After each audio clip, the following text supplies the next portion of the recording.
Well, good morning, everyone. State Senator Jamie Eldridge, so proud to be the Senate sponsor alongside Representative Natalie Higgins, the House sponsor of the debt-free college bill. Thank you so much for coming here today, standing in solidarity with Senator Joe Comerford and Representative Sean Garbely, who unfortunately couldn't be here, the chief sponsors of the Cherish Act. And I just want to say, first of all, this is the biggest turnout for a press conference in 3 years for the legislature. So thank you. Keep coming back, because this is how we're going to get to higher education for all, is keep coming back after January. So thank you so much for being here. And I just want to say I have heard very few other more powerful, specific, detailed presentations of how we be transformational in an area than today. So thank you so much to all the speakers. You were absolutely tremendous and very inspiring. We have right now the moment. This is the moment. We have the money because of question one, because of the great work by MTA, AFT, SEIU, and many other stakeholders to pass the millionaire's tax to fund education. Let's make sure, as many people have been saying, including the Boston Globe today, let's make sure that a serious investment, a transformational investment, is in public higher education. The second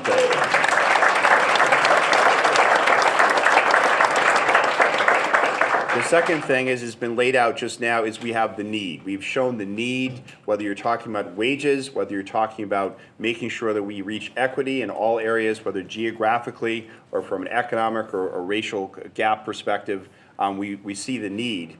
And the third area is that we have the political will. We have the political will here. We have union leaders, we have business leaders here, student and faculty voices who are calling out for transformational change.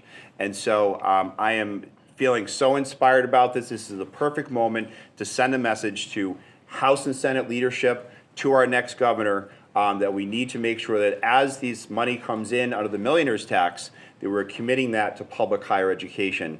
And what I want to say is, in addition to the three things that were the things that were already highlighted for why we need to take action now, one of the things I'm thinking about, especially this election season, is what is the impact of public higher education? What is the value of people becoming more educated? And I would say, first of all, at a moment in our nation's history where it's arguably the largest attacks on our democracy, on us being a democracy, we know that when people get more educated, when they interact with people from different walks of life, they come together. We come together more as a Commonwealth, as a country.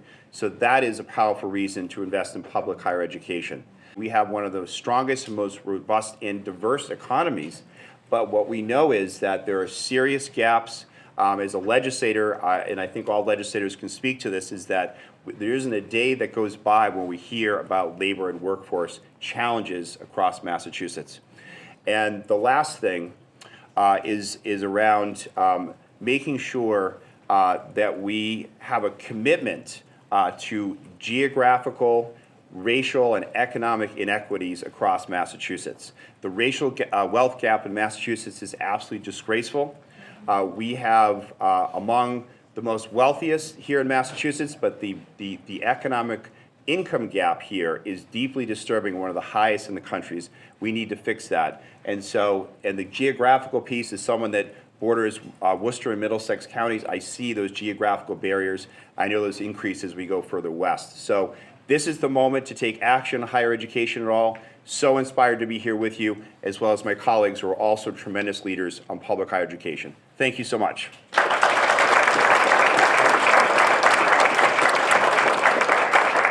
Good morning. I think it's still morning. Thank you all for being here. This gives me so much hope and joy to see so many familiar faces. For those of you who don't know me, my name is Natalie Higgins, and I'm the state representative in the 4th Worcester District representing the city of Leominster. I am also a former executive director of PHENOM, the Public Higher Education Network of Massachusetts. And access to public higher education lifts up communities like mine, and I know that because it did it for my family. I am so thankful for the opportunity that UMass Amherst gave me. My dad didn't have the opportunity to finish college, but they were sure that they were going to do everything in their possibility to make sure my brother and I had a shot at going to college. I got my education at UMass Amherst. My brother went to Mass Bay Community College after me, and it opened doors that we can never thank the Commonwealth enough for. But I came to the legislature to make sure that more folks from communities like mine have the opportunity that I did, because while 50% of Massachusetts residents boast having a bachelor's degree, in my community it's less than a third. In most gateway cities, it's less than a quarter have that shot. And we need to make sure that it is more accessible, and that's why I'm so thankful to be teaming up with Rep. Carmen Gentile in the House and Senator Jamie Aldridge on our debt-free higher ed bill to make sure that every single resident of the Commonwealth knows that they deserve a good quality, debt-free public higher education. Thank you.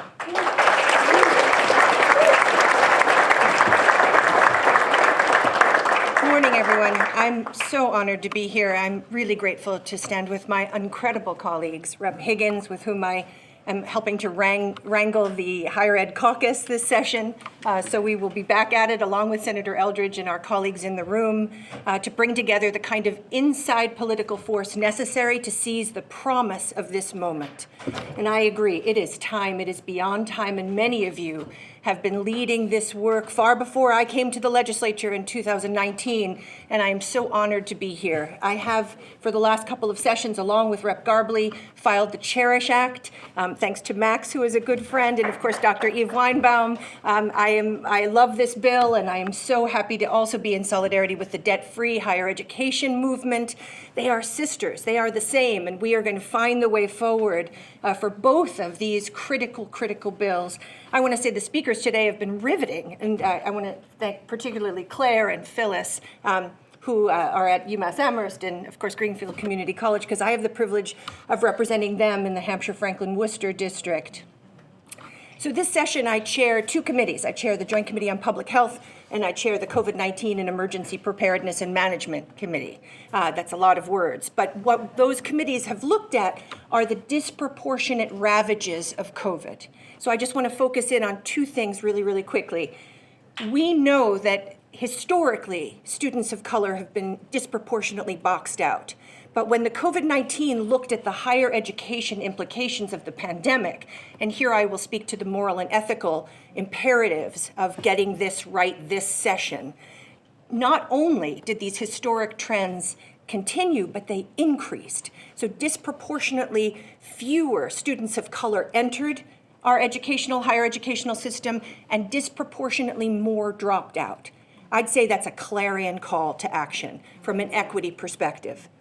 And then I want to build on Undersecretary Bielecki's acknowledgement of the economic development reason, right? The pragmatic reason for investing in public higher education. And I want to look with you right now at the kids, the students who are in our public higher education systems, because they are wildly disproportionately from Massachusetts. These are our children.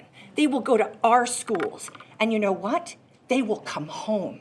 They come home to our communities. Now, no shade on the private higher education system. They're beautiful campuses, and they do educate some of our children, of our students.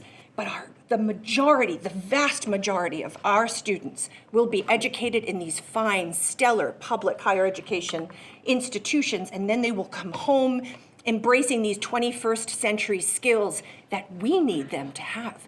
The Commonwealth needs them to have in order to grow our population, our economies, and meet the challenges and opportunities, I will say, that lie ahead. So from an equity perspective in one hand and a wildly pragmatic perspective in another, this is a must-pass initiative this session, and I'm really so grateful to be with you. Thank you.